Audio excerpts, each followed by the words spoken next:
Hello दोस्तों, नमस्कार। तो कैसे हैं आप? उम्मीद है आप सब बहुत अच्छे होंगे और आपकी पढ़ाई बहुत अच्छे तरीके से चल रही होगी।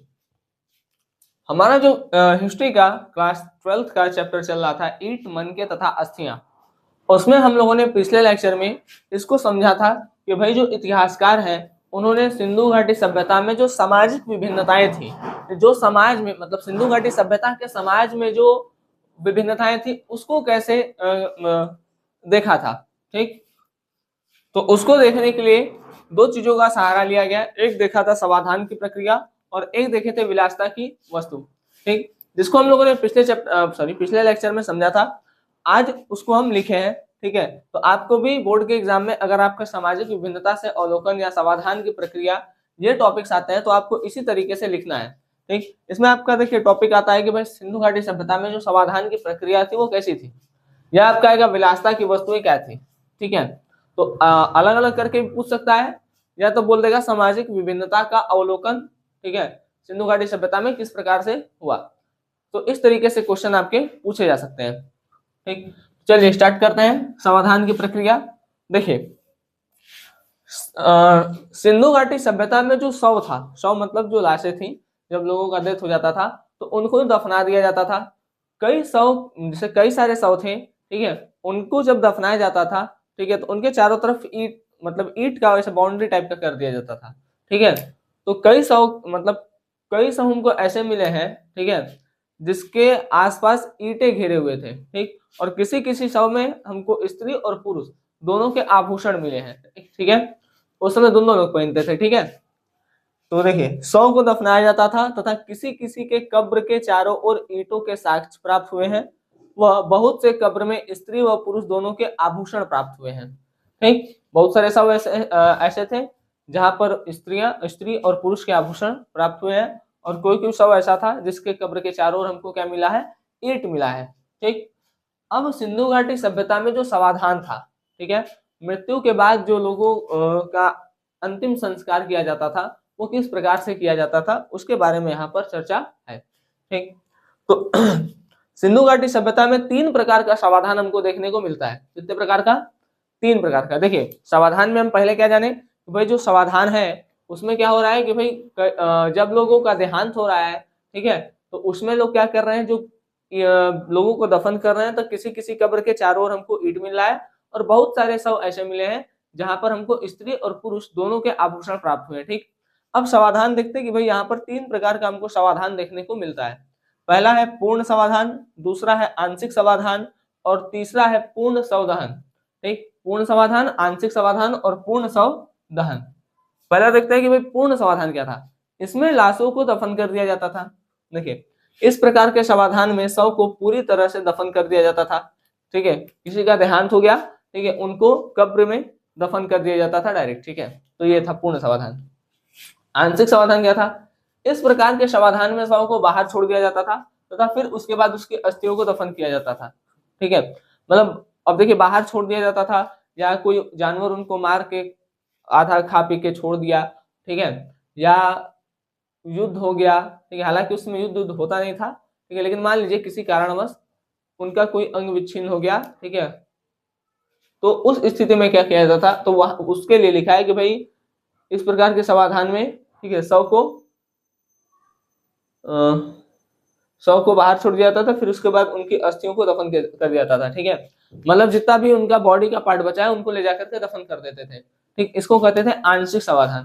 ठीक है, तो इस प्रकार के समाधान में पूरे बॉडी को नहीं बल्कि बॉडी का जितना हिस्सा बचा है उसको जाकर के लोग दफन करते थे। इसको क्या कहा गया था? आंशिक समाधान।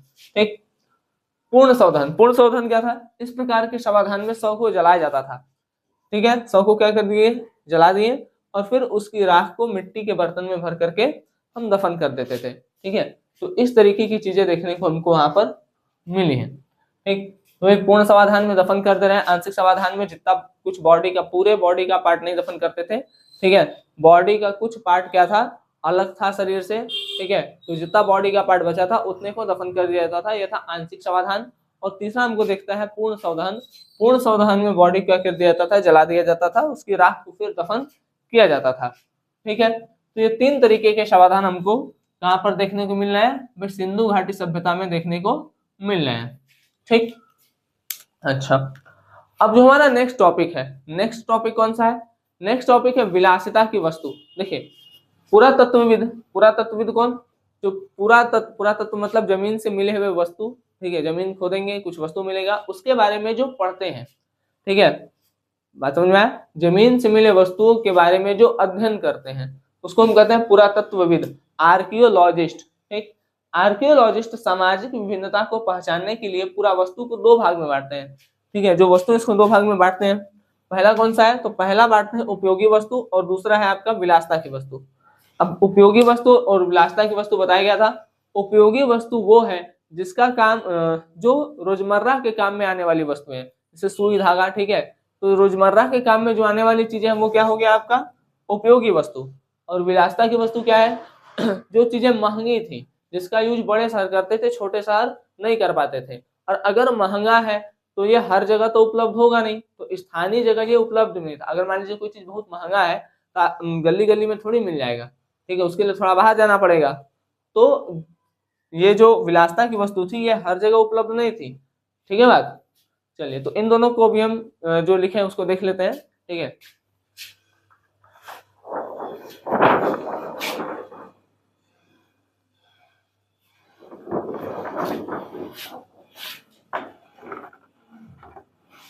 देखते हैं आ रहा है पूरा। चलिए आ रहा है। अब देखिए यहां पर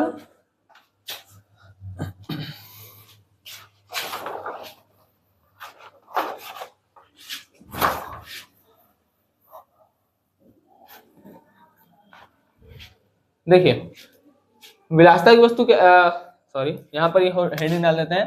पहला है आपका उपयोगी वस्तु। पहला हेडिंग आपका क्या है? उपयोगी वस्तु।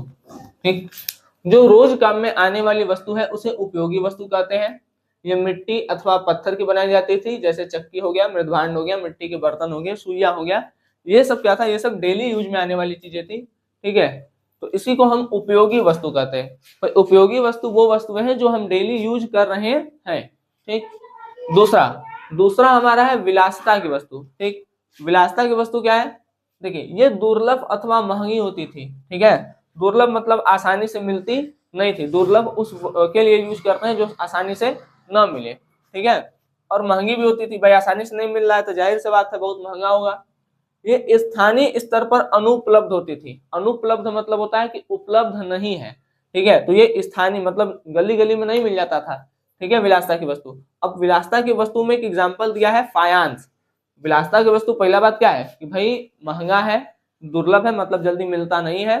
ठीक, और ये हर एक जगह आपको उपलब्ध नहीं मिलेगा। ठीक है, एग्जाम्पल दिया है फायांस जैसे छोटे पात्र। ठीक, तो देखिए जैसे बालू मिट्टी हो गया, रेत, रंग, चिपचिपा पदार्थ के मिश्रण, तो इन सबको मिला करके पकाते थे, और उसको पका करके जो छोटे छोटे बर्तन बनाते थे उसको हम कहते थे फायांस।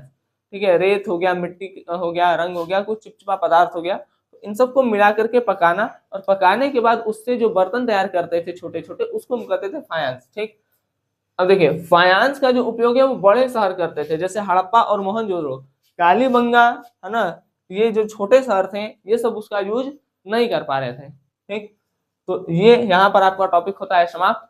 उम्मीद है ये चीजें आपको समझ में आई होंगी। जिस प्रकार से आपको नोट्स यहाँ पर प्रोवाइड कराया जा रहा है उसी तरीके से आप अपनी कॉपी में लिख लीजिए, और प्रयास ये किया करिए जब पढ़ा रहे हैं तभी रोक रोक करके, जिससे मान लीजिए एक पैरा समझ लिए तो रुक करके उतना लिख लीजिए, सेकंड पढ़े तो उतना रुक करके फिर पढ़िए।